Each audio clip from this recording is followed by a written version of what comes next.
$50 for a 50 episode. $50 gift card for listeners who comment below. Have you ever heard of the golden ratio in math? When he dropped that line up, bit of a daywalker myself. I literally snorted soda out of my nose, bro. It's like watching Richard Simmons doing a workout video. Here we go. Hey, hold my beer.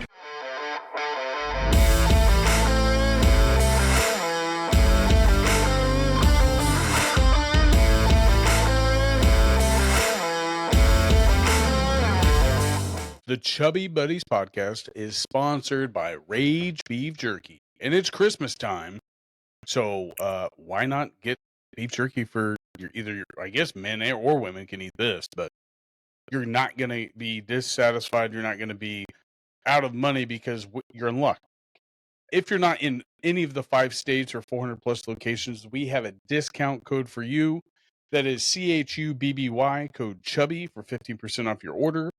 And that is if you're not in those 5 states or 400 plus locations. But you can also, you can also save a little bit more money if you hit that $50 cap by spending $50 more and using the code Chubby. That's equal to 1 free bag of beef jerky. I can't wait till the meat sticks come out. Okay, so I don't know if they're like hitting this as like a Christmas thing. I don't know if that's when they're. I don't even know. Let's check it out. Let's check out to see if it's live. I haven't looked at their website. Have you? I have not. Maybe it's live and we don't know it. Oh Wouldn't my! that be sad? I would be so excited. All right. What do you mean beef sad? Jerky flavors. Beef stick. We would have flavors. access to the beef sticks. They have Is beef it stick live? flavors. It's live. It is live. It is live. It shows that I can add it to my cart. Bobby says they're only $6.99 a pack. That is a killer price. For a $6.99. Rage Original Beef Jerky Sticks, $6.99. Paying. It says. I'm assuming it's going by weight, not by stick. But we know that it's 4. Yep, 4-pack. Yep, dude. 4 above. Okay, 4 top shelf meat sticks for $6.99. You're not going to walk out of a convenience store for less than $10. I'm just saying, for that type of meat stick. I'm just saying. Guys, did you do market research before you put a price tag on these things? I hope that this is like. I mean, it shows that I can add it in my cart. Meat sticks? Let's go, man! That is a deal. That's a killer deal. So what are the flavor options? All right, your flavor options are original as usual, sweet and they have bacon jalapeno. Oh, let's go! I'm sweet so and excited. Spicy bacon jalapeno, teriyaki, hot and cracked pepper. My favorite of the meat sticks. I have not yet to try the bacon jalapeno, but that's the one I'm gonna order mine tonight. Dude, get it done. Just saying. You can order 2, like Bobby said. And now we're going to have to do all new math because now we got the meat sticks in there. So we're going to have to be able to tell you how many meat stick packages you could get for free. So we'll be back next week with all new math on the Rage Beef Jerky. But we can tell you the deals just got sweeter if the meat sticks are on the table. Let's go. Well, if you think about it, we could do it this way. If you spend $50 or more on top of that, you could get 2 packs of meat sticks for free. If you spend that would be $50 2 or packs more. of meat sticks. That would be two packs of meat sticks. 2 packs of meat sticks or a bag of beef jerky. Let's go. Yeah, but I would definitely do do either one. But if you have not tried these meat sticks, 100% go for those first. For sure. And I'm gonna order some bacon jalapeno because I've not tried that, and I bet you it's killer in a meat stick. I cannot wait. Tastes like a big old chunk of bacon. Ooh, man. I'm gonna have to. Not only will I have to order that tonight, but we're coming up on our 50th episode. So I think for a special. Now I don't know if you're familiar with giveaways, but I would be willing to put up a $25 gift card for our 50th episode. I would match that so that we could have $50 for a 50 episode. A $50 gift card for listeners who comment below. Either say something about Rage Beef Jerky, say something about HCW, or say something about us. Whether you like us or not, we don't care, and we'll randomly pick it.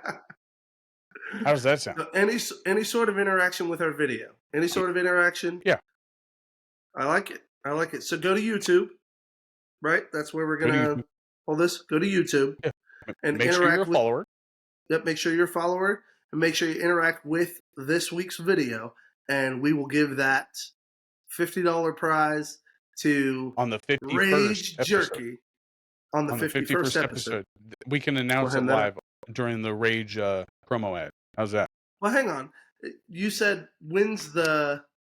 Why don't we do it on the 50th episode? Okay, yeah, we'll do it on the 50th episode. So on the 50th episode, we'll release the name of who we choose, as long as you're a follower and you've either commented in that comment, said something either about us, Rage, or HCW. That would be the cue. So if you just say, hey, that's not enough. Either say something bad or good about us, say something good about Primal or Rage, or say something good about HCW. Yeah, you can't say bad stuff about our sponsors, but you can say bad stuff about us. Yeah. We don't mind. Call us fat. Say Josh has a bad haircut. Whatever.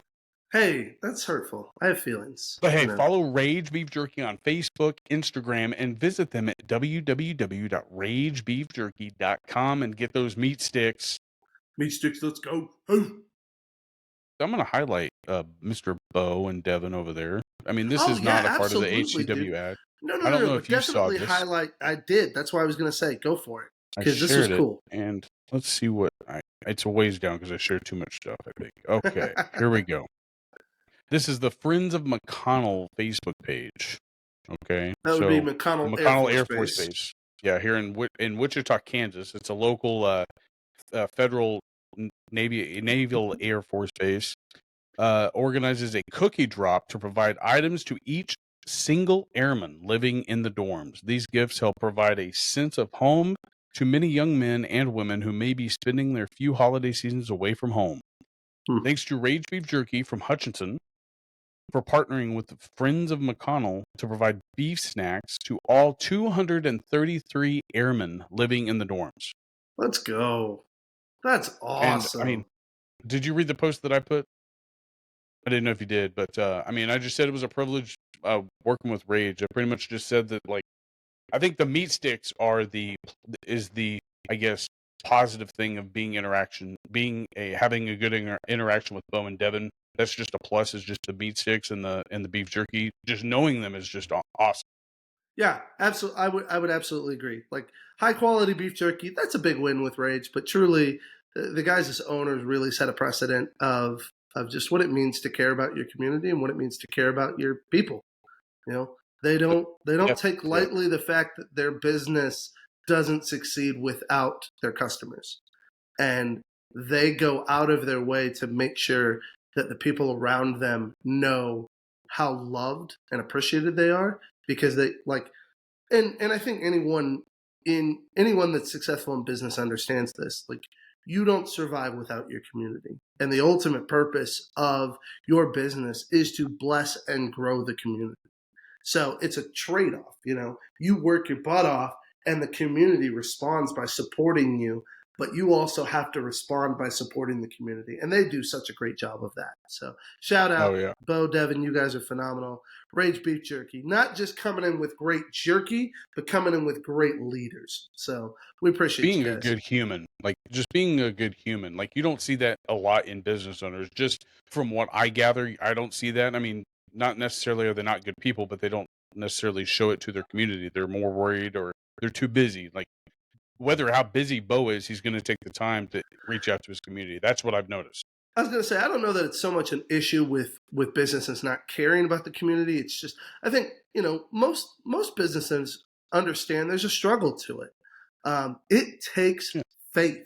It takes faith to respond to your community like that, because it's always going to be a stretch. It's always going to stretch you financially. It's always going to stretch you. Like, it's always going to feel like it was an not unnecessary expense, but that there could have been more critical things. But when you understand the value of loving your community well and caring about the people that support you, you realize that it's a multiplier. You know, it's like putting fertilizer down when you're trying to grow something. You know, you recognize that it will bear a lot more fruit because you've done that extra work. So And they sponsor so many things in the area, so it's crazy. Like they did the race, they do a lot of race car drivers. I oh believe, yeah, they've got dirt track sponsorship that they do, and yeah, all they do. sorts of good stuff. I think they have a local, like a Wichita person that does not what motocross. They have a couple motocross guys, BMX maybe. Nice. They also sponsor. Bo and Devin has an arm wrestling team that they have, and I'm not 100. What? I think That's it's gun, like cool. a part of gun. Yeah, it's like a Part of Gun Gun Bros Bros. thing that he has. Yeah. Nice. So I mean, granted, it is a part owner thing that's sponsoring the other thing, but it's still. I mean, it just Hey, no, shows. It goes yeah, to show that's the you thing. that like investing into your community makes like it shows people such as myself, which lives in that community, what you're all about. Yeah, it So bears fruit. It bears fruit because it multiplies itself. It's when you bless your own community, it's always going to bear fruit. yeah, shout out Bo and Devin. Woo woo. But speaking of businesses, man, I mean, how is yours going? I mean, you Okay, got the food truck thing I will say hunting. this. I will say this. I'm reminded again of how slow governmental procedure can be. Now, granted, what I'm doing isn't technically government, but it is a state school sponsored program. And so I gave them my paperwork Monday before Thanksgiving. Like I had all my numbers, all my profit analysis, stuff like that. So they've had it now for 2 weeks and counting, and I'm still waiting to hear back from them. But once I get the green light from them, I take it to the bank. Bank approves it, and we go. So All right. just waiting on that. So, do you have a truck mainly like narrowed down to like 1 to 5? I do. I've got a guy in Springfield that I am talking to, working with. He's got a couple of trucks. One that's a little smaller, but it's ready to go, and another one's a little bit bigger, but he would have to install some equipment on it. And that's actually the one that I hope I can land, just because I want more room in the truck if I can do it. But I had to create a little more wiggle room in my budget for it. But I was able to do So, it. what type of things are you gonna have on this truck? I guess, I mean, from being outside of a food truck and going up and ordering, like, I know you probably have like a grill, like a stove, like a Yeah, so microwave, and all that other stuff. I'll have a double rack oven with burners on the top and a big griddle on the top. So it'll be burning rack and griddle. So it'll be nice and big. And then I'll have a warming cabinet that I'll keep all of my biscuits warm in. I'll have a warming well that's going to have all the different ingredients that I put together. Because basically what I'm doing is all of my ingredients are like everything's getting made fresh to order, but not like immediately fresh to order. So it's like I'm half cooking, like in the mornings, I'm half cooking my bacon, half cooking my sausage, and then finishing cooking it once I cook the eggs fresh, and then throw the cheese on it. So it's everything is going, yeah, everything's going to be pre-prepped, but ready to go, and it's going to taste and is going to be cooked fresh. So that's kind of oh gosh, where were we going with this? That was kind of the Well, I was just management side asking of about it, what but was all on the truck. yeah, so again, like part of it's the cooking equipment, and then there's going to be like refrigeration and storage, stuff like that. So, but I've got a whole little list of all my equipment, an air conditioning unit, and then I had to calculate like the kilowattage that the truck would use because I have to have the right generator. So there's been a lot of number crunching and stuff like that. And Which you already have a been kind of spot fun. in the area, I do. right? I have To a like set spot up. locked in. Yeah, I have a spot locked in. There's a local food truck that called the Lunchbox that sets up right there in the parking lot of True Value here in Kimberling City. And so they're gone until spring. And so we're going to step in and run that spot for about 4 months. And So you're just gonna some park it there business and just then, leave it there? yep, park the truck. Well, no, I'll probably Sweet. drive it home well, I might. I don't know. We'll see. Heather and I'll talk. I may leave the truck there and drive down to it, and then once everything's good and groovy, and once we've worked out kinks and stuff like that, then we'll head to Florida with all Is that. the anticipation for that like just the starting of it the most stressful part, or would you say the planning of it was? No, the planning of it was fun, dude. I loved the planning of it, the anticipation, the fact that I feel like I'm walking through quicksand. is the hardest part, man. I feel like, okay, not to traumatize us all, but do you remember the Never Ending Story? So what story? The Never Oh, the Ending never Story. ending story. Yeah. Oh yeah. Do you remember when Atreyu is leading his horse through the quicksand? I feel like the horse right Oh now. yeah. Very sad. And I'm like, if Very these sad. people do not give me my paperwork back, I am going to be like that horse. I'm going to be like Atreyu's horse. In the moment, it was sad, but didn't the horse Bro, it like was at the so very end? sad. No, bro, he Yeah, dies. but at the very The end, horse didn't is- the horse like technically make it? Huh? Mm-mm. Mm-mm. Oh, I thought he did. Mm-mm. My That bad. horse dead. Nah, bro, that horse gone. He gets foul I mean, for us, so, there's a trade-off. Which I think my but dog, Charlie Sheen, I think he looks like him when he's laid out like on the couch flat. looks like He's got that Falcor. long. Oh yeah. I mean, he looks like a dog in the movie, but I know he's a dragon. But like, that's what his body looks like. It's got that long, curly, fluffy Yeah. hair. It's pretty That's wild. funny. But other than that, how was your week? And I mean, last time we talked was with Red. Yeah, dude. It's been a great week, dude. It's been pretty simple. It's weird. I am prepping next week. I preach my last sermon here, and I'm kind of doing all the handoff stuff. So it's been kind of wild, like handing all the different elements of ministry off, and I have to admit, like, there's a small part of me that has laughed a little bit. I talked with my boss a little bit about just all the different roles that I've collected, all the different hats that I've worn over the years. And what I've noticed in my leaving, there have been 4 people that have taken over my one job. So I've handed off part Did of they it. plan for that though? Kind of not.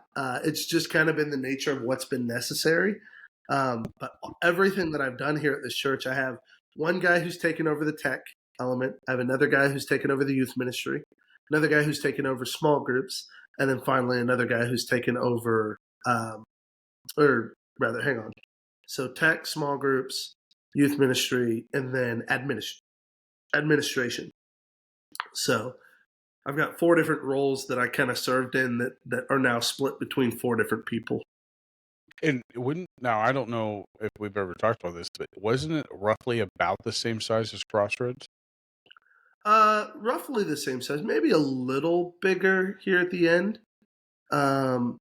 We've grown a decent amount. We average, although I don't remember how big was Crossroads in our heyday. Was it over 200? I want to say that probably during our youth group, I want to say that we had roughly between 250 to 275. Yeah, on an average Sunday. I'd say we're pushing close to 250 nowadays. So it was roughly. So we've got. And if you look at that, like, look at how many ministers that ran that church. We've got online that goes a lot more. Our online reach is a little bigger than people that. that can't get out and stuff like that. Yeah. So like of the Crossroads wasn't even at that 200, yet. Of the 200 plus that we have in attendance, I would say that's about a third of our church congregation at any one time. And thinking back at that, you had Mike as the youth minister. You had Wayne was the senior pastor. He did the senior ministry. Then you had Kevin, who did, what was his? Was his was that family ministry, I believe? He was family ministry, although And then you had the senior pastor, which was, I mean, Wayne first, then Todd, then I wasn't actually there. Like, I didn't go there regularly when the one that did your wedding, Keel, yeah. Yep. And I mean, that's 3 ministers when I was there, because when I was there it was Wayne. I don't know if were you there when Wayne was the head pastor? Or was he already retired? I came there right as Wayne was retiring. So I mean, just looking at that, like, that had 4 ministers, roughly the same size. So you can only imagine that you only have 2 ministers running yours, right? Yep, we had 2.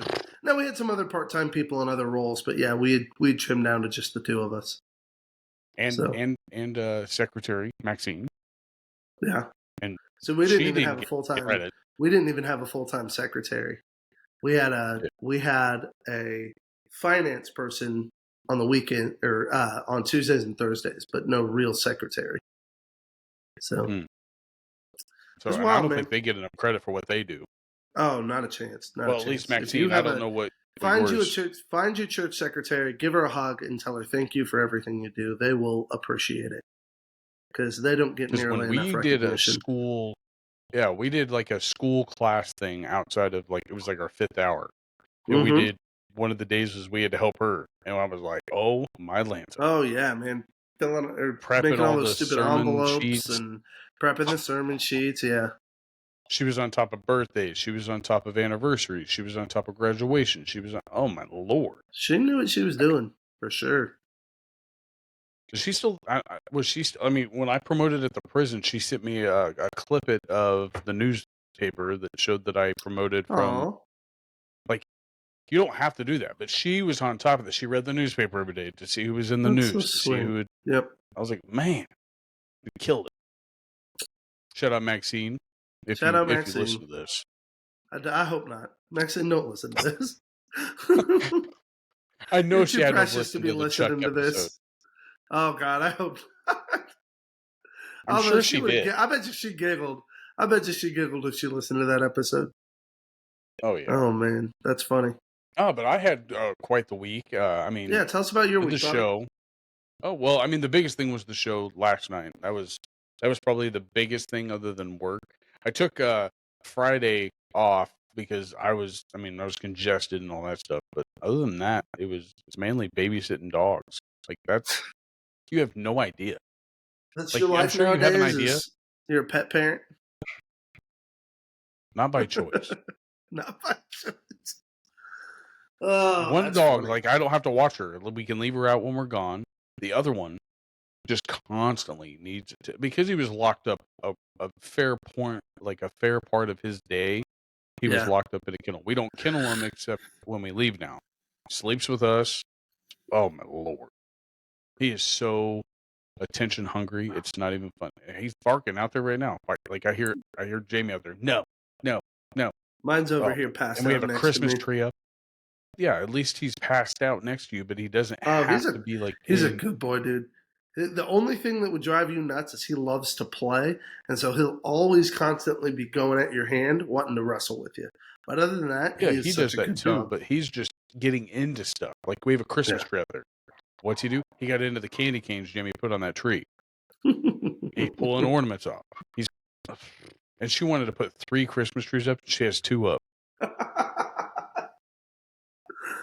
Oh, Bobby. That's my. Just imagine if this were a child. Aren't you grateful it's only a pet? You know, mentally, since I've never had a kid, I think that like it's fair for me to admit that I think it would be easier, like not just like raising a kid. Like raising a kid is 100% harder, 100%. But like, at least you can take the kid to somebody's house to babysit, and you don't have to worry about it. Like if it cries, like it's a normal thing that a kid does or a baby does. It cries. It needs to be changed. It's a normal thing. You still check on the kid and make sure it's okay. Right. Yeah. You still check on him, but you call. I mean, hopefully you have a good babysitter and that you trust that person. But with the dog, oh, I hope this dog didn't piss everywhere. I hope this dog didn't tear up like something that is in their house. Like if somebody's gonna be more reluctant to not watch a dog versus a kid. That's what I'm saying. You can leave town and not worry about it. There's people that have pet sitters. Yeah, I know, but like I would be like worried, like, man, I wonder what this dude destroyed. How much am I gonna have to pay when I get back? Like that's this dog. You have no idea. Like a baby is not gonna destroy somebody's drapes. This dog will. That's what I'm saying. That's the only thing. Like, and then if you drop him off at the vet to kennel him, like then you worry about, is he being mistreated? Like there's just other things to worry about outside of a kid. A kid, yeah, you don't want something bad to happen to the kid. But like I said, I think it's more like somebody's going to be more happy to watch a baby, especially if they love babies, versus a puppy. That's all I'm saying. I don't think so, dude. Like babies are way more complicated than pets. And I assure you, anybody that's willing to watch your baby, probably willing to watch your pet. Because that's Way less intense. Would you feel more guilty that, like, in your mind, like, if you're whatever you're doing, right? So, like, are you going to be worried more about if you know the dog is like a hellion? Are you going to be more worried about the dog tearing a drape down and ruining something in their house or peeing on their carpet? What makes you think if somebody's watching your pet that they're leaving your pet alone in their house unattended? I don't know. That's all I'm saying. Like, this dog doesn't even need to be watched and to destroy shit. That's what I'm saying. Oh I'm just not my. used to this hyperactive small dog like You're not thing used about to him. taking Smaller care dog. of somebody other than yourself. No, I've had dogs, but like I've never had a small dog, and those dogs are just more wiry than bigger dogs. They just are. Like three of my larger dogs, they like to play, but they would come back in and lay down. That's all they did. But this dog wants up and down. Like it's like watching Richard Simmons doing a workout video. Clip that. I'm just saying. Funny. Clip that. That's funny. Oh gosh. But anyway. Oh man. But I was asking you earlier about like, okay, this is where I went. Like when I was cleaning out my search history, right? And I came across an article that I was reading on, and then it sent me to YouTube, and I was just watching all these crazy videos. Have you ever looked up a stellar nursery? A stellar nursery. A stellar nursery. It's the what is the name of that new telescope? The James Webb. Oh, I know the concept. James Webb. Yeah, the James Webb. Yeah, the James Webb. I know the concept of a stellar nursery. Like, I went down. Well, I just went down this, like, I guess, rabbit hole of, I guess, really, what is it? And then I started watching all these different videos of what people were, I guess, claiming them to what they could be or what they are. What apparently, from what I gather, is that they're other galaxies so many light years away. Is that anything remotely close to what it is? Kind or do you know anything? So do you not even know anything about a stellar nursery? So what I understand about stellar nurseries is it's conceptually, now I don't know enough, but isn't it conceptually the like early stages of the Big Bang? So it's when they pointed the James Webb in the direction of the Big Bang, what they came to find was a group of galaxies that should have been significantly younger than they were not. And so we've got light protruding from areas that they're calling the stellar nurseries. That it's this area at the very early part of the Big Bang that should be like the evidence that we need that everything happened at a certain point. What they're finding is it's still not giving them the answers that they want. And it's making them go back and recalculate their models and all sorts of stuff. It's new information, and we don't know what to do with new information, so we start cataloging it and categorizing it. Well, and where you were, like, what you had said kind of, it brought back to me that it said it's the early stages of, and what I remember in one of the videos I was watching is that it said that it was the development or the birth of a new star. Yep. Is the stellar nursery. So it's the birth of new stars light years away. So like stars that we haven't seen yet, of course. But like what they do is like what the actual telescope does is that it gives you, or it shoots out a picture and it comes back black and white, just as though like if you were shooting into space because there's no light in there. But then when it gets brought back, they've got people down there that are using computer graphics and on that adding color to what it could be to kind of give you a different, I guess, 3D look at it. Kind of, not exactly. So the way that James Webb works is it has different instrument measurement. And so when it measures a certain isotope, that's going to come out with a certain color spectrum. And so the way we get the color isn't that they're CGI and adding graphics. It's that they're overlaying multiple scans together. So when you look and you see those incredible shots of space, that's not a single picture. That's multiple pictures on top of each other, showcasing that the scan of all those different isotopes and how they pop in the different scans. So you've got I can't even go down the list because I don't have them memorized. But yeah, that's my point.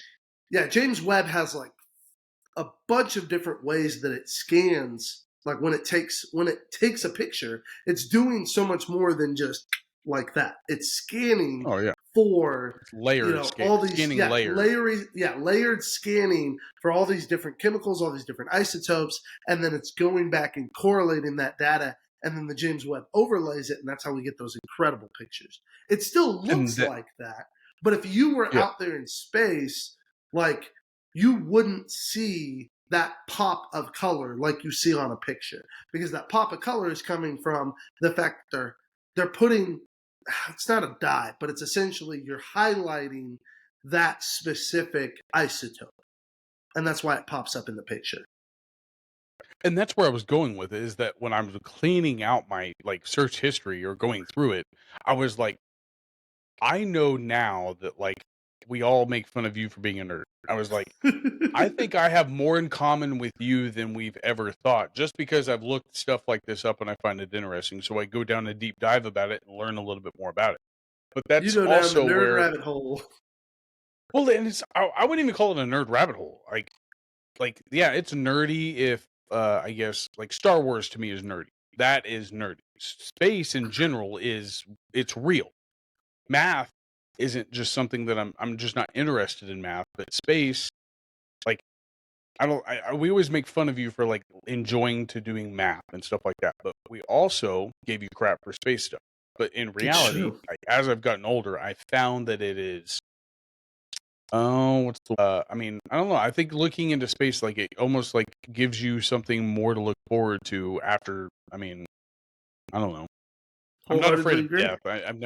I've never been afraid of death, but like it gives you like there's so much more than just me, is what I'm saying. Like I'm unmeasurable compared to what's out there in the world.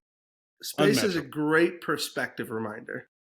It is a great reminder that you are a tiny speck on a tiny planet in a vast ocean of nothingness. Like, and to me, I mean, not to go too, not to get too far into it, but that's what helps shape my faith is, when I understand that, when I look at science and I recognize that science makes it very clear to me that I am this tiny little thing on a tiny dot in the middle of a timeline that's massive, I shouldn't matter. And to the rest of the world, I don't matter. But for some reason, to the creator of this universe, to the designer of everything, I'm important. And not just me, but every human being is equally important to him. And he sees them. He sees what they're going through and designed a plan in advance to send his son to die in our place. And like that, to me, like when I study space, when I study science, all it does for me, like, and there's a pastor by the name of Louis Giglio who's done some amazing sermons on this, but science and space just reaffirm to me everything that we've discovered in faith. And that is that God is this incredibly creative, brilliant being who created this masterpiece in us. And despite our failures and our flaws and our willingness to run, he still loved us enough to pursue us. It's a cool story. And not to take away from where you're going with that, like, at all, but what I was more fascinated with by going through my search history is that, like, if I was to count everything in there, not just the space stuff, the other stuff, like the stand-up comedy acts or stand-up comedy, the other stuff that I look up, like whether it be a fart joke or a I don't know, a poop joke, whatever. What I was gathering is that, like, I when I look at that, I think of I have more in touch with you than you have in touch with me, if that makes any bit of sense. Like, you are never going to probably look up some of these stand-up comedians that I look up, ever. Like, that's just not what you're into. I don't know, man. Like, you've got me on one guy that I can't help, like, keep coming back to. Shane Gillis, man. Dude, it's like, I tell you, I knew nothing about Shane Gillis until you, and honest to goodness, man, like, he's got some really funny stuff. I appreciate that well, what it is like with special needs kids, like, special needs is a gray area when it comes to humor. And he handles it really well. Like, he doesn't, like, there's an equality there. There's an appreciation and a respect there, even while he's making great jokes and getting us laughing about behavior and elements of special needs. There's this deep level of, and it's because he makes it clear he has family that's special needs. Like, he's like, we get it. And I also love that he doesn't like try to like, he normalizes it so much. And that's the best part. Yeah. Man. Like, I think they also look like somebody who has no issues with their behavior. Like, he in general does not look like a human being who doesn't have a learning disability, and that's what he's trying to prove, that we all I don't know. sometimes When he look the dropped same, that whether or line not. of bit of a daywalker myself, I literally snorted soda out of my nose, bro. I was dying laughing at that line. I had to back it up and listen to it multiple times because I laughed so He's perfectly loud. timed. It was so bad. He's perfectly timed, but also what I also enjoy about him, and his this is why I find this storytelling fun, is very, very, very good. He's a great storyteller. It reminds me of Robin Williams, because Robin Williams wasn't just a comedian. He was very intelligent on like certain parts of, like, whether it be political or history based.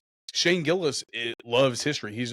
I think he went to school to be a historian, just dropped out. Like, he understands like the I guess the way that the political parties and all that stuff works very well, just like Robin Williams did. Like, he had some of his jokes based upon how like certain things have gone in the past history and all that other stuff. Gotcha. I appreciate Shane for not just his storytelling, but just his, like, he's fairly new in stand-up comedy.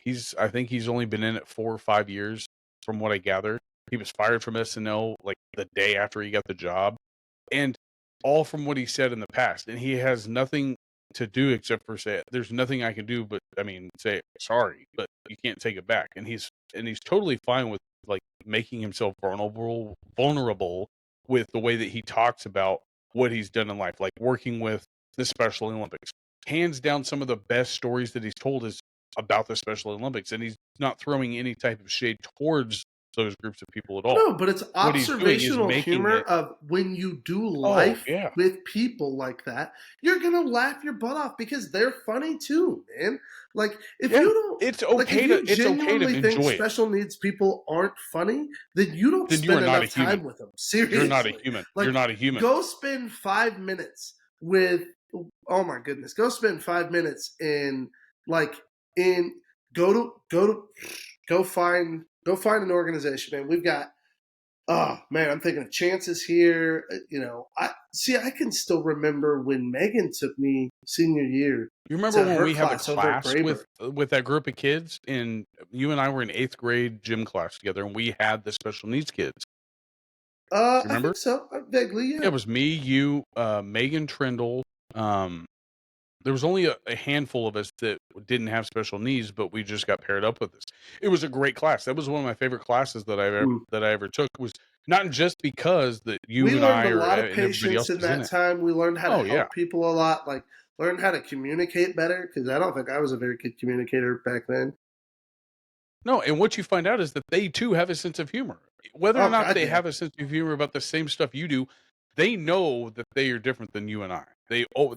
Fart jokes are unanimously hilarious. It doesn't matter. Just like Shane said, he's like, they love John Cena and breasts. Like, that is that is one of the best. And the way that one of my favorite jokes that he actually said about it was, did you see or I guess you probably saw I think it was the same stand-up special that I sent you, where he talks about, he's like, don't you ever say that again? Like, where he's like, could you imagine if your friend came up with you and said, hey, we should start the Special Olympics? He's like, don't you ever say that again. He goes, what do you mean? I heard they're racing them over in Canada. It's just good comedy. Like, whether it feel like that he's making fun of them or not, he's not. And you can definitely tell it, especially if you've ever been around that group of people.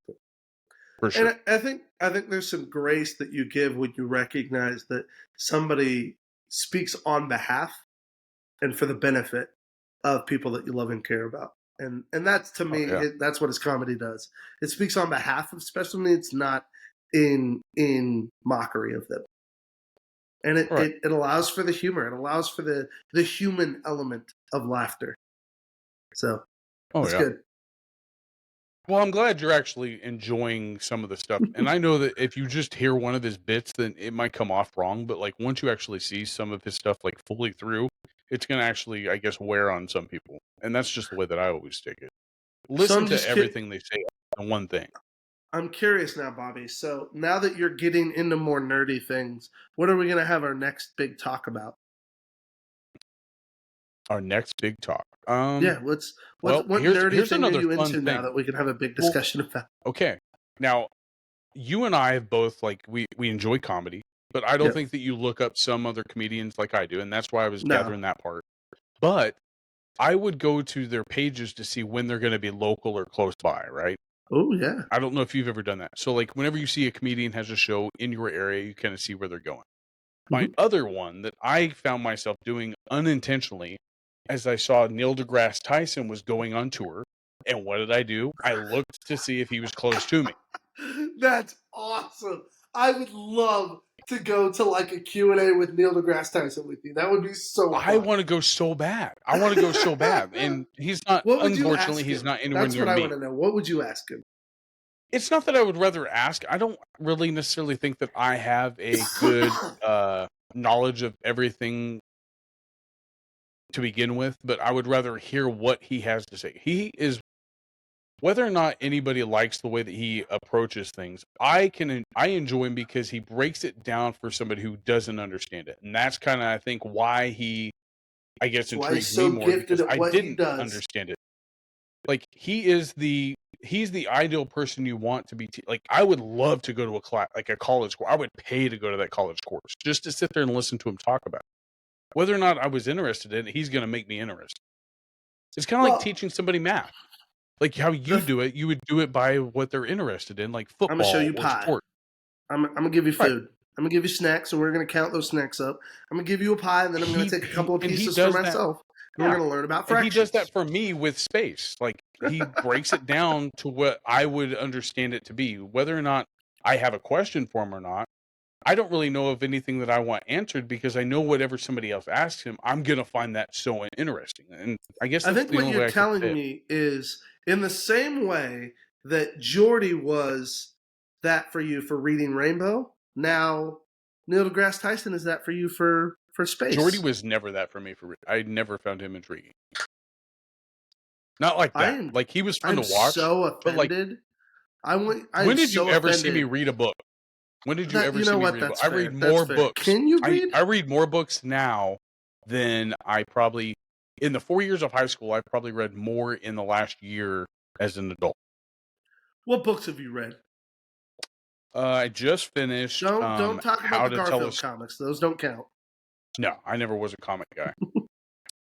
I just finished How to Tell a Story. It's called How to Tell a Story by The Moth, and I'm not sure if you're familiar with it. It's just people who, like, I guess, tell stories, kind of like either authors or like a stand-up comedian, something like that. It's something that I guess they teach like young actors, I guess. So I just picked it up one day. I also finished. Let's see here. I've got several. Getting ready to start. I'd like to play with myself by Tom Segura. He's another stand-up comedian. It's just his just stuff that he's been through. Sure. Endure by Cam Haynes. I don't know if you're familiar with him. Look at you! Look at you picking up books and reading them. So I think that I can honestly say that I've read more books than you, like, as a book, like, not necessarily like the research that you do, like the Bible or anything like that, to back up like you probably do more reading. I read more books, is what I'm saying. I doubt it. You do more reading. What do you mean? I read for fun too. You don't do more. Well, I read for fun too. I read it for. But books though, or do you read like? Yeah, do you listen books, dude. No, I read books too. Like, I've got 2 on my nightstand and a third one ready to go called Holy Grit. But I mix it up. Sometimes, like, I read fiction for fun, and then I'll read for like growth. I'll read like just other books. Like, I've got a book that I'm reading right now called Core 52 that's really good. It's kind of a weekly devotional. But yeah, I got a handful of books that I read, dude. Oh yeah. See, that's the only difference then. So you read more fiction than I would, because I don't have any fiction Oh, I books on my shelf. definitely read fiction. I love fiction. But I like Breathe by nonfiction too. James Nestor is a really good one. That's a really good one if you haven't picked that one up. It's called I Breathe by haven't. James Nestor. Breathe. Okay. The Cubs Way. I don't know if it's the build up to the Cubs 2016 World Series. Whether or not you want to admit it, you know that was a good season. The only thing I know is that they pulled off some sort of witchcraft, and I hope it's another 100 years before they win another one. Go Cards. It'll probably be another 100 years before Cardinals. It will not if they land Shohei, dude. If y'all land Shohei, y'all will win 3 championships in the next 10 years. See, guaranteed. that's the thing about baseball, though. I don't think like the last time we had a big name come to our team and we were excited about it, he was a flop. He was a Shohei flop. will not be a flop. Shohei will not be a flop. And he's already proven what he's capable of. I don't believe that to be true either. I just hope he doesn't land with you guys, because I will cry on TV, like in public. I will cry if I have to. I do have a book that I do recommend for you all the time. Ooh, do tell. Green Lights by Matthew McConaughey. Have you read that? No. Really, I've heard about it though. I enjoyed it. I read that in about 2 days. So yeah. But I can't get into the nonfiction stuff. I wasn't trying to get off topic. You mean can't get into the fiction stuff? I can't get into fiction. There's so many people that love nonfiction that don't like fiction. I like bios and stuff like that, but I don't know. There's a limit to how many biographies I want to read on a regular basis. Well, I wouldn't say Green Lights as a bio. It's more of like how to pursue success, really. So like he just really gives you a path of what he took to call what he has now as success. So not necessarily, he gives you like little stories about what he went through, but he gives you these routes that you can take to either organize yourself mentally, physically, or prepare yourself for either a change in life or a change in your job or something coming up to where like you have to hurdle over that roadblock in life. So it's a good read. It's a very easy read. That's why I think a lot of people discredit it, is because it's too easy. But I actually think that there's a lot of little things in there that a lot of people can take. Like, you know how you say that you're not a very organized person. Like, sure, whether you're not, like, he's not organized either, and he admits that. But like what he says, like when something comes in his way or stands in front of him, this is how he either goes around it or works it out. That's really all it is. Just a good read if you ever want to check it out. But no, man. But yeah, that's really all I was getting with, was like, I think I'm more like you rather You're than getting nerdy. You're nerdier than you want to admit. Other than space, I can't say that like not space. How about like the Egyptians and stuff like that? I find that intriguing. Aliens. I 100% believe we have living things outside of what we know. Like that's. But I've always believed of course that there's always things that are like, that's the point of science, is discovering things that we don't know yet.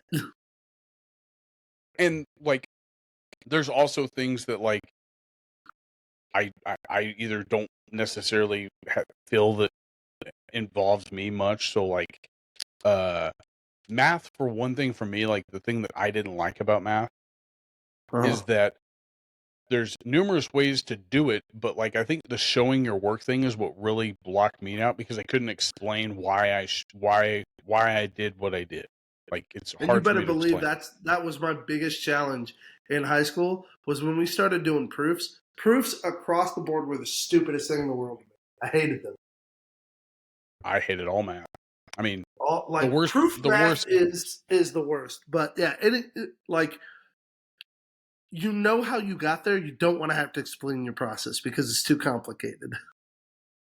Yeah, it's almost like I don't want to say it's like a playbook in football, because it's nothing like that. Only when you're switching certain things around.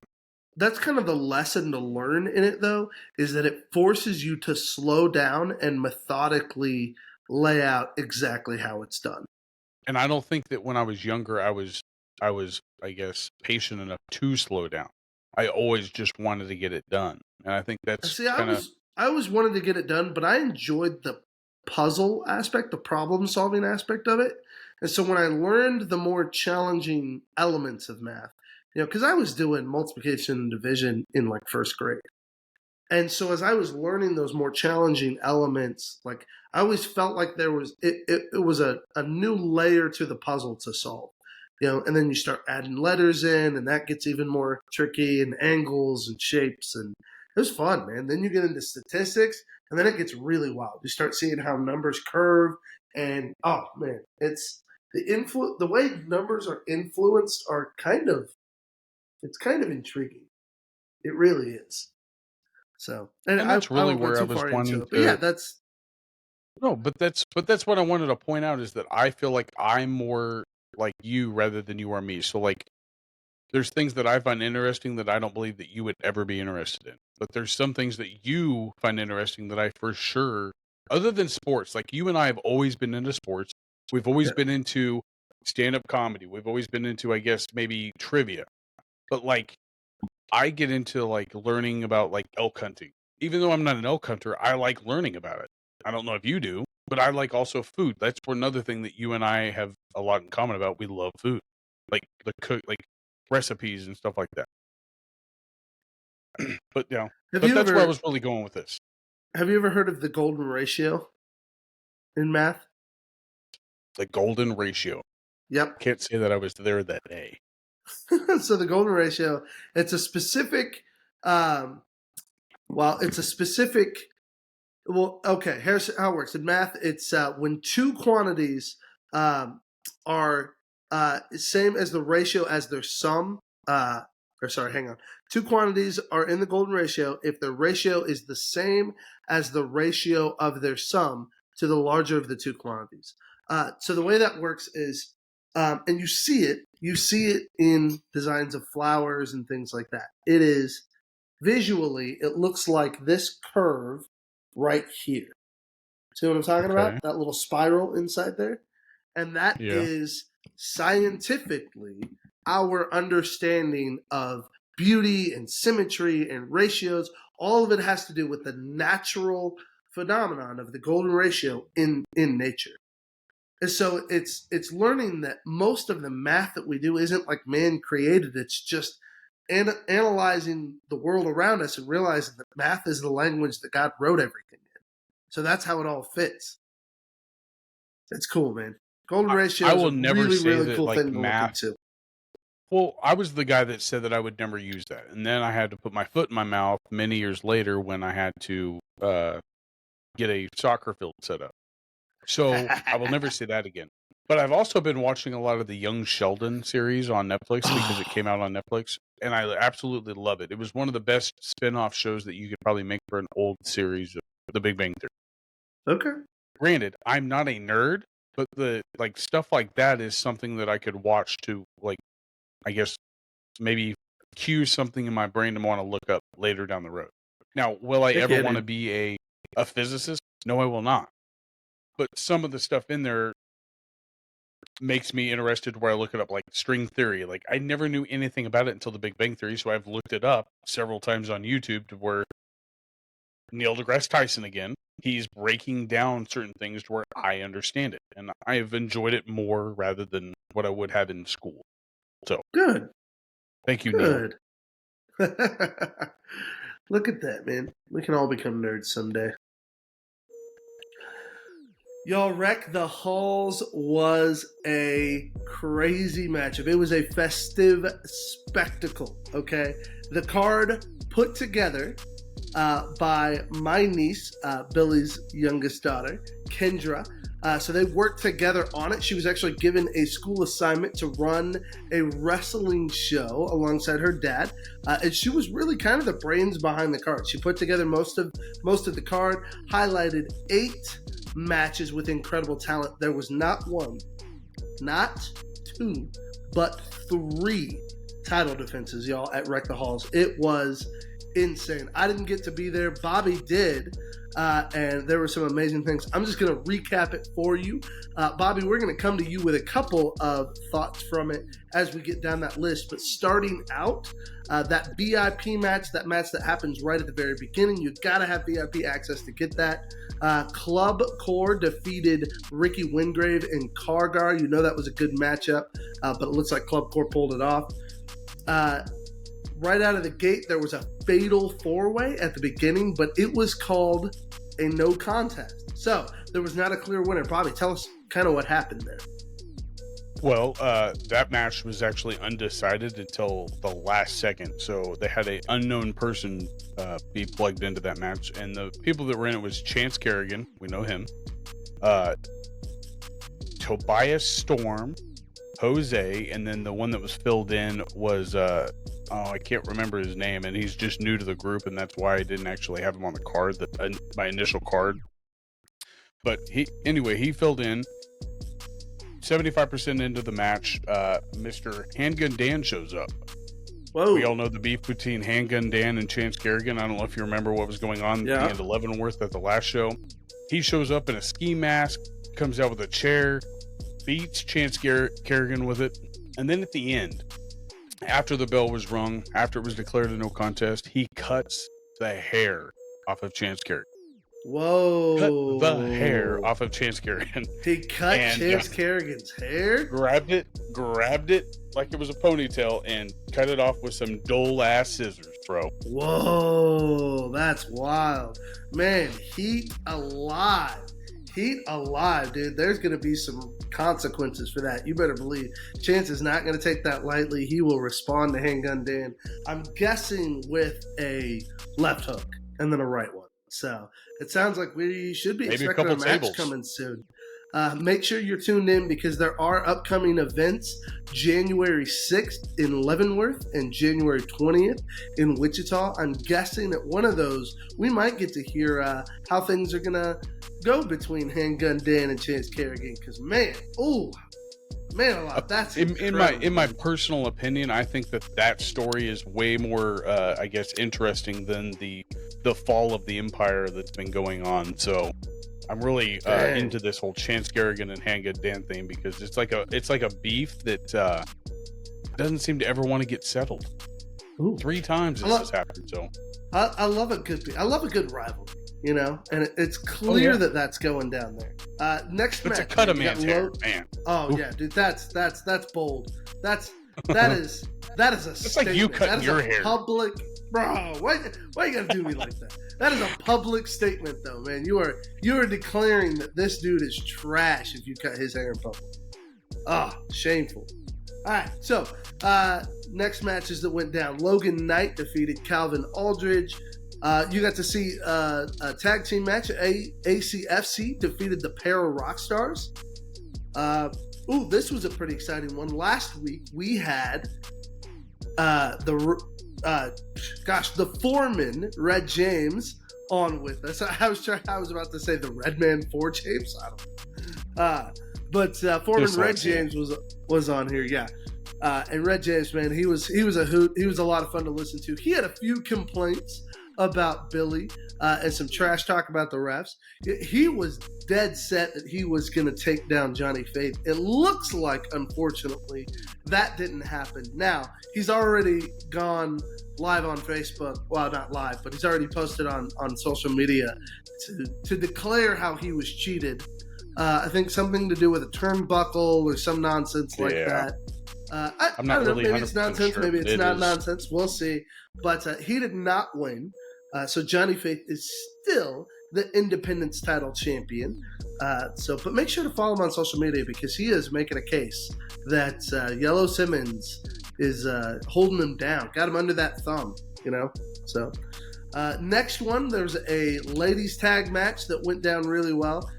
Erica Torres and Heidi Howitzer beat fan favorites Stormy Renee and Mindy Grace. That was apparently a good match from what I understand.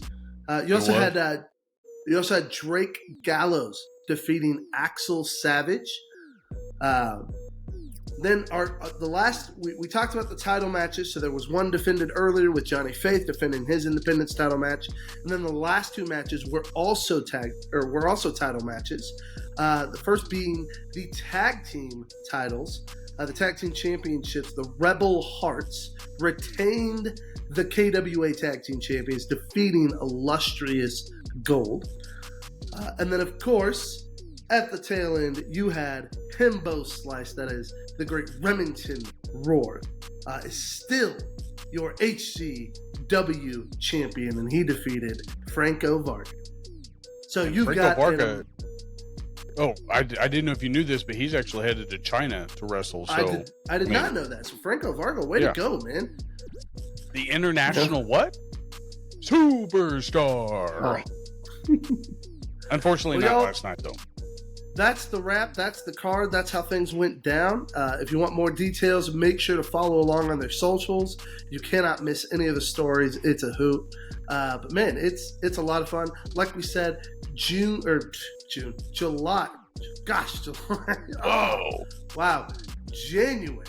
You know, one of those months that starts with a J. January 6th. And January 20th. January 6th is Leavenworth, Kansas. January 20th is Wichita, Kansas. Make sure you catch those shows. It's going to be a blast. That's it. HCW, follow them. Well, what have you been doing with sports lately? Because there's a lot of unhappy people about that college playoff. Bro, see this great example of everybody talks about how great college football is, and then things like this happen that are reminding me that the NCAA might be one of the most crooked organizations out there. Like, come on, man. Like, explain to me why they haven't just adopted a better, like, they've struggled so long with their playoff system. And you have the bowl games, and then everybody complained about going to the national championship and how it worked, and then they started the playoff system. But, you know, what good is that if an undefeated team can't make it to the national championship? Like, how does that work? Not just that. I think that a lot of people are kind of like they're way too distracted at Alabama. So, granted, Alabama has lost a game, okay, and I'm just using them as an example. Alabama has lost a game, and yes, they lost to Texas. But what a lot of people aren't figuring, they're blaming Alabama for getting in. Why aren't you blaming Texas for they've lost a game too? Like, there's not just one person to be upset about. But if like Texas two teams are in Alabama, then Alabama should be the one to be out, not Texas. This is where I think the argument really sets forth is that Alabama has beat more top 25 teams outside of their division. Texas has not. They've beat one. Alabama's beat three. So I think that's where the computer. But that's where I think the computer is where it's like it's all ran by a computer, and probably I would say 25%. At the end of the day, it doesn't pass the sniff test for the rest of the fans. Like, it's blatantly I don't really care. Not enough. Apparently. But I do think that Florida State got the biggest shaft of anybody. The fans I could care less about. The Florida State, I 100% think that should have been they got hated. At least in the top three. Whether or not Texas was in there or not, I would have been fine with if they weren't. I don't think that they were. I don't think they shouldn't not be in there, and I don't think they should be in there, if that makes sense. I don't really care. It doesn't hurt me at all. I prefer to rather watch football and just live about my life. But there are so many people upset about it. Like, I would say this is the biggest. I've seen more people are upset about this than any bad call in a World Series, Super Bowl, championship game, whatever. I've seen more posts about it today than I care to admit. It's been hilarious. But I mean, and I'm just over here like Rock Chalk Jayhawk. KU looks good this year. They did. They lost in their last game, but who did they play? Did they play Texas in their last game? I don't know who won the Big 12 championship. I'm assuming it was Texas. I don't know. Let's check Are they still in the out. Big 12? Who, Texas? This is their last year. Oh, okay. Next year they will be in SEC? I'm not sure. SEC or are they? Yep. Let's I check thought it. them and Well, I Oklahoma do know both went that. to the SEC. Yeah, I know Oklahoma and Texas and Texas Tech are leaving. Yep. Because we're bringing in Colorado. Well, the Big 12 is bringing in Colorado. Who's the other teams? Somebody out of the ACC. 3 teams out of the ACC are coming over to the Houston's. I think they're in the Big 12 now. So there's 3 more teams that are coming over. It's not one to come up. But anyway, that's besides the point. I mean, football, just let them play. If you have no control over it, so really, why are you complaining? Just to complain? It's like space. You have no control over it. No, if you don't complain, then they don't know that they did something wrong, right? They know they did something wrong. They always do something wrong. Always do something wrong. What about you, Bobby? Anything exciting going on in sports for you? Other than, I mean, Dallas finally beat their first winning team. I mean, Thursday. There you go. So there's a plus. I mean, we did beat Seattle. I mean, too, didn't you guys? No, it was all the way down to the last drive. Like, Wait, that was the Seattle game, wasn't it? Yeah, no, that wasn't. Yeah, that was a tight one. But y'all pulled it off. Yeah, it was very good. And good defense. That's the thing about professional football is that professional football, like, there's no room for error when you have professionals on the field. Like, everybody's the same speed, and that's why it always looks different in a NFL game versus a college game. Like, everybody's running fast. It was last week that it happened, but let's talk about one of the coolest things that happened, a new NFL record. DeRon Bland. Oh, yeah, interceptions. Missed 5 pick sixes in a season, y'all. Yeah. He broke the record on Thanksgiving. He broke the NFL record. Thanksgiving Thursday. Thanksgiving Day. Man had his 5th pick six and now holds the NFL record for most pick sixes in a season. And only his second year. How crazy is that, man? Like, I was worried about y'all's secondary once Trayvon went down. It's exciting to see how well they're continuing to play. And Seattle really intimidating. It's kind of intimidating. Well, Seattle really showed that Bland does have things that he needs to work on with coverage. Oh, of course. DK had him beat all game. It's DK Metcalf, dude. How do you? He redeemed. Well, it wasn't just DK. It was DK. It was what's his face from K-State, Tyler Lockett, and the rookie that they have there. That receiving core is no joke. And if you sleep on DK Seattle, you're an idiot. You're an idiot because that's one of the receivers premier receiving crews. Yeah. Did you know Kansas City? He was still on the board when Kansas City drafted McCole Hardman. Isn't that insane? We could have had DK Metcalf. I wouldn't. Do you think he would still be there, though? That's the question. Probably not. He would have. Well, I don't know, man. If he was starlighting for us, man, could you imagine? He'd be our number one and making bank. As long as he stays healthy. You're saying McCole Hardman got drafted before DK? Pretty sure. I can look it up. Really? I'm pretty sure McCole Hardman got drafted before DK Metcalf. Because remember, DK had those injuries. He had, what was it? It was knee and neck or whatever. Like, 2 big injuries that ended seasons, and so nobody believed he was going to stay healthy. I didn't even think they were drafted the same year. Oh, game's on. Let's go. Oh, yeah, it started, didn't it? Yeah. What year was he drafted? Oh, gosh. That would have been 16, 17? I think. 17, 2017. He was drafted in 2019. Oh, wow. I'm off. McCole Hardman went 2nd round. I thought DK went 1st round. I don't think so. McCole was pick 56. He was drafted in 2019. What? 56. DK Metcalf, on the other hand, was drafted pick 64. Okay, so wow. So there you go, dude. DK Metcalf was still available. And the size is just crazy. Isn't that nuts? I had no idea. I don't know what were the Chiefs thinking? Like, that might have been like their biggest flaw pick. Like, they could have had no, because we still have Clyde Edwards-Helaire that we drafted, and you're seeing what he produces. That was just no, not that year, but Yeah. But my point being is like we have a tendency to sometimes draft. Our high draft picks never really play out as well as our lower draft picks. Because 2019 would have been what? That's Although we 3 picked years. Creed That was the pretty year high. before the. That was the year before the Chiefs won their first Super Bowl, like with Patrick. Yep. But wow, I mean, the games today were even crazy. I mean, you had an overtime game. I don't even know who finished that off. That was Indy versus Indy and versus the Texans. The Texans. Was it the Texans? Texans ended up winning that. No, Indy did. Indy won that? Yeah, Colts won 31 to the Titans. Oh, that's right. They Yeah, beat the we Titans. saw the Cardinals tail beat end the of that. That was Steelers. Crazy. This was. Cardinals beating did the you Steelers. see That is kind of wild. Yeah, 24-10 even. So that was like them beating the Cowboys. Like that's Dang. one game that I wish the Cowboys could take back. Oh, Drew The Tranquil, Falcons not actually good. beat the Jets. I didn't think buddy. that would happen. Did you see that celebration the Dolphins had with the Commanders and the roller coaster?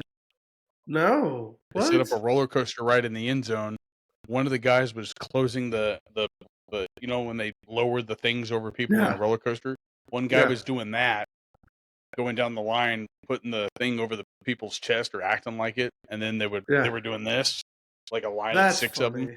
That's great. I mean, I don't know if I would have saved that for a better team to beat. I mean, the Commanders are nobody special to like say, "Ooh, we beat them." That's a fun celebration. Yeah, I mean, it is, but and you're going to score against them, so why not prep it?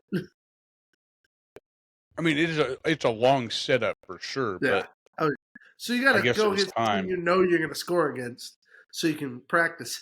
And that was the first touchdown that they scored. So they practiced that bad boy that week. Oh, 100%. That's funny. But no, I have a question for you. Outside of NFL, have you ever heard of I guess there's a rule in the Canadian League that blew my mind when I saw it. Because at first I thought it was a college football game.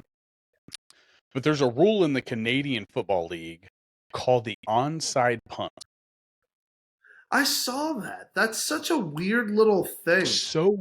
But I wonder, like, I don't hate it, but I also don't like it because it's weird. It is weird. Come on. It's weird, but it's a weird thing. Ain't nothing good about that because the idea that you can punt the ball, recover it, and get a fresh set of downs, that's stupid. That's not what they did, though.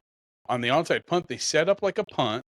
The guy who was punting the ball threw it to I want to say he was a tight end behind the line of scrimmage. He tapped it with his foot. He caught it, then picked it up and tapped it with his foot, and then recovered it. And that's what made it the onside punt. It's just, I don't like it at all, but I think it's because it's very weird and I'm not ever, like, we've never seen that before. It's because it shouldn't exist. It shouldn't exist because it's a workaround to getting a fresh set of downs that's not reasonable. Like, there's no competitiveness to that. And I'm all for a trick play. Don't get me wrong. I love a good trick play. To me, that's not a trick play. That's just, like, that's a hack in the rules that needs to get corrected. Because I saw a couple of videos of it, and it looks ridiculous. Like, it changes way too much of the scope of the game, and there's no reason why that rule should exist.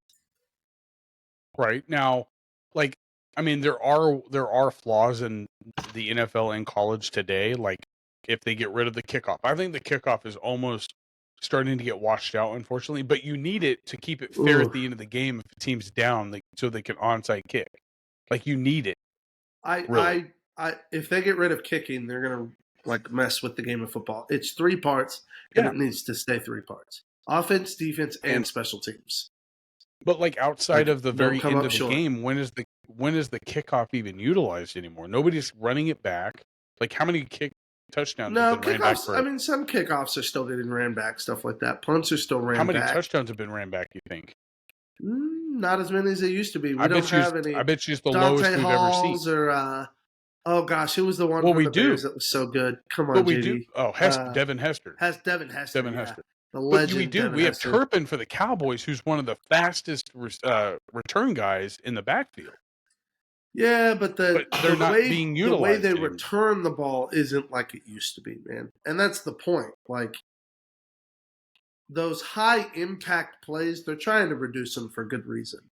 And I don't necessarily blame them for it. It's just you can't get rid of it just because you're taking away the excitement of it, because there's still the strategy of it that's necessary. And if you kill the kicking element because it's no longer exciting, then you take out one of the key pieces to what makes football such a fun and strategic game to play. Right, and I agree with that, but I think that you could add something to it. If you're going to make it to where, like, nobody's going to be running the ball back, make it a competition for the kickers to, like, place the ball. Like, don't give them 35 yards is all I'm saying. Because if you think about it, when on a kickoff, the rule is balls that wherever it hits the ground. Yeah, I'd be for that. Yes, but like if a kicker kicks the ball through the back of the end zone, yeah, but like kicking the ball out the back of the end zone, the rule is that if the ball touches the out of bounds before it touches the gate, like a player in the field of play, then it's a penalty, right? Is that right? Okay, yes. So what's any different than me kicking the ball through the back of the uprights in the end zone? Like it's out of bounds. But it's out of the back, so it's considered because it's out of the back, so it's considered a touchback. If it goes out the sides, then it's considered out of play. But out of the back just means that it's a touchback. But like if it bounces on the one and then bounces out of bounds, or bounces out of the end zone, that's still not a flag. Correct. Yeah, once it goes into the end zone, because the end zone isn't part of the field of play. Right. At that point, but if it bounces on the one and goes out of the side of the end zone, doesn't touch it, but goes out of bounds out of the side, then it's a flag. I just watched 2 games that did it. If it goes out of bounds and not into the end zone, it would be a penalty on a kickoff, not a punt. On a kickoff. Right, a kickoff. Yeah. On because a punt, there's also there's also the cool little thing that they do where if it's close enough to the edge, guys will go over to the side, lay down, and put their feet out of bounds, and touch the ball so that it's considered out of bounds. Yep. Yeah, that's. But like we said, like if they could put it in the corner of the field, if they're not going to run it back, if he can hit the 1 yard line before it goes out of bounds, then that's where the ball should be played at. And then just do a kickoff at the very end of the game. I mean, the onside kick is even almost 20. I love the idea of coffin corner punts and pinning guys back in the corner. That sounds fun to me. But like, it's just more strategic. Like, if you have it makes people go look for a good punter or a kicker. It's just sad to see the game kind of fall apart in that aspect. Like, I understand that they want to save the health of the players and stuff like that, but make it interesting at least. I don't disagree. But anyway, there's a lot of new movies out there. I don't know if you've been interested, but on Amazon Prime, Oppenheimer is on Prime, and I've got that in my queue. Is it really? I'm going to go add it to my queue then. I did not know that. It is on Prime. I'll be checking that out either tonight or tomorrow. We just got done seeing in theaters. We went and saw The Hunger Games, the Ballad of Songbirds and Snakes. Yeah. Pretty good. Is it any good? Does it? Yeah, very good. It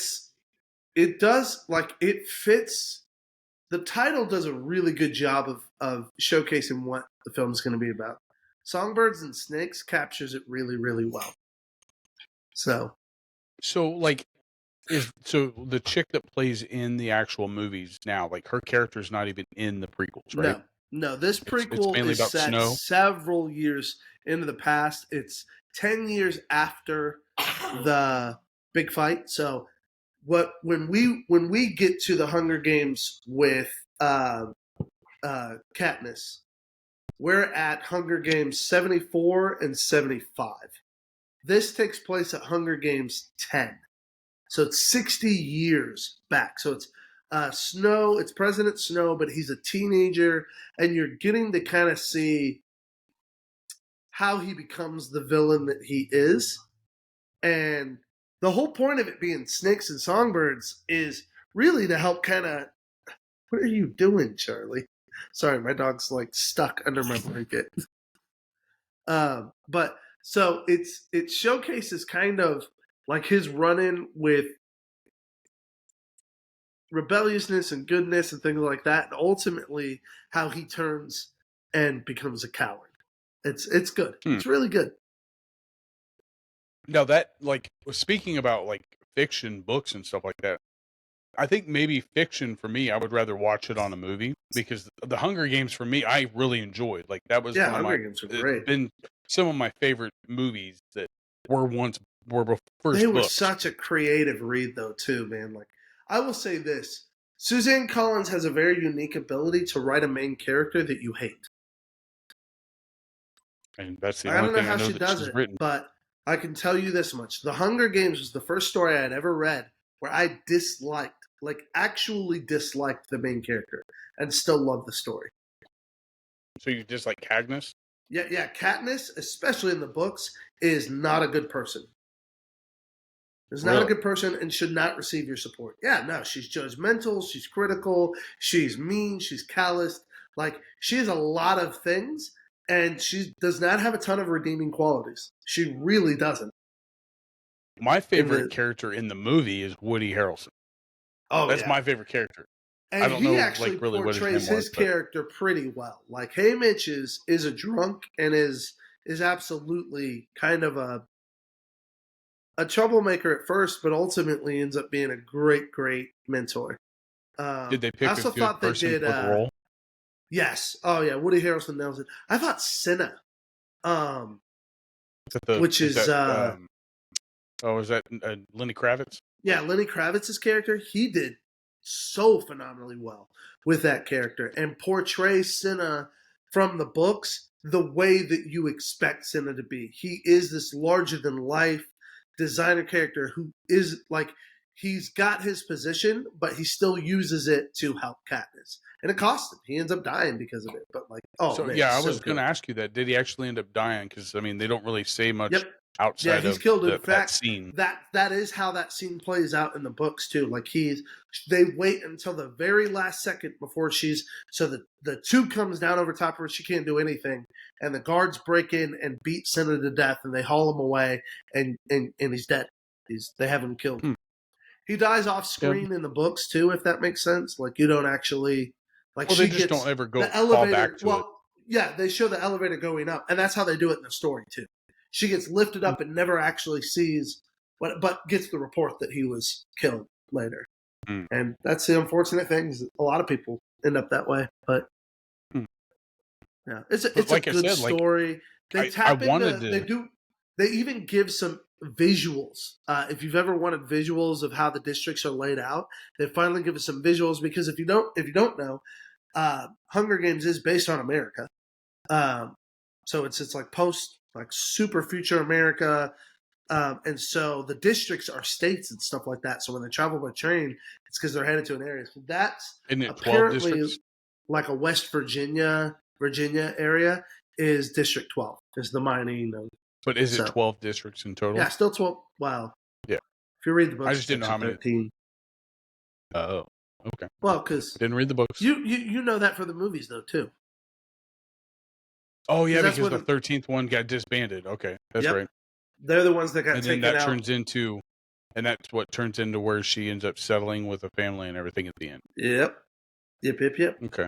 Well, she ends up taking out the leader. She ends up taking out the leader of 13 because she's a villain too. Coin. Who was it that she hit with the arrow at the end? Who was that? Was that Snow? Coin. Oh, okay. Snow's the one who basically makes it clear to her that Coin's a villain too. He's like, I at least lied to your face. She manipulated you. He's like, I told you to your face I was going to kill you. That's right. So, and she ends up loosing the arrow on Coin and killing her. So I did want to see that movie. I just didn't know if it was going to be more. I'd recommend it. It was good. It was well done. Dude goes through an Eminem transformation. It's really funny. Transformation? An Eminem transformation. Dude straight up goes Slim Shady. It's hilarious. Well, speaking of Prime, now that you know that Oppenheimer's on there, I'm excited about Reacher coming out for season 2. Oh, Reacher, December 15th. Let's go. Yes. That's going to be good. I still haven't watched it yet, but Bye Bye Barry, the documentary on Barry Sanders. Oh, yeah. I've got it on there. I want to watch that. So there's a lot of good stuff. So I also want to see Napoleon. Now, is that on Apple TV, Napoleon? It will be, I think, after it's done in theaters. Because I know that they promoted it as being an Apple product. So I didn't know. I think it'll go to theaters and then it'll go to Apple TV. That's my guess. Now, what about Good Burger 2? Because that's on so Prime excited also. to watch it. I was trying to get Andrew to watch it with us. Oh, it's also on Paramount. So I didn't know it was on Prime. But yeah, we're definitely going to watch Good Burger. Well, maybe it's because it's on my Paramount cycle. Excuse me. Or my Prime cycle is because it's on Paramount, and that's what we have on there also. But I don't know if I'm really as hyped as you are about it because, I mean, the first one was good for what it was, but it's nostalgia. The first one was cheesy Nickelodeon nonsense, and the second one will be cheesy Nickelodeon nonsense. But now, it's have you tried cheesy Nickelodeon nonsense. But have you tried the burger at Arby's? I sure did. I sure did have a good burger, and it was basically just a cheeseburger with Big Mac sauce on it. Like it's 100% what you'd expect, but it was nostalgia like no other. It was great, man. Oh, and it was pretty good because it was 51. Like I think the burger's like 51% Wagyu and 49% like American beef. So it was actually like a really high quality burger. I've had their Wagyu burger and it wasn't bad because they're not supposed to fully cook Wagyu. It's supposed to be like medium. Yeah. So I mean. And a lot of people I know were complaining about it not being finished on the inside. It's like, it's not supposed to be 100% finished on Wagyu. But, to each his own. I enjoy Wagyu. Well, at least the burger. I haven't had a steak. I haven't had a steak either. I haven't had a Wagyu steak. I'm not that rich. I ain't got that kind of money. I ain't got that kind of money. But hey, bud, I'm going to let you watch your football game. Now I'm going to call Hi, man. Heather. He says hi. Hi, Bobby. She says hi. She's a shy one. Yeah, she's shy today, apparently. All right, bud. Well, you enjoy your game, and I will see you next episode. You as well. I love you, man. Love you, too. Bye. Bye. Bye.